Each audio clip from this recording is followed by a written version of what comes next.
Nagpunta pala ako ng Talipapa pa mga madam.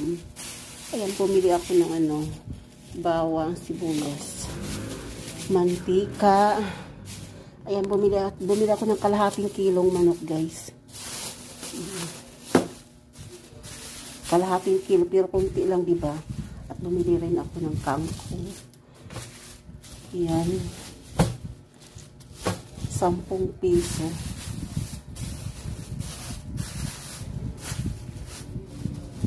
Sobra, guys, napakamahal talaga yung bilihin ngayon, Yung 100 mo ngayon, di mo papagkasya talaga. Ang mabibili mo lang talaga sa 100 ngayon, kung sobrang tipid ka, tuyo, noodles. Kahit noodles ka, nagmahal na magkano sa tindahan yung noodles po, mga madam.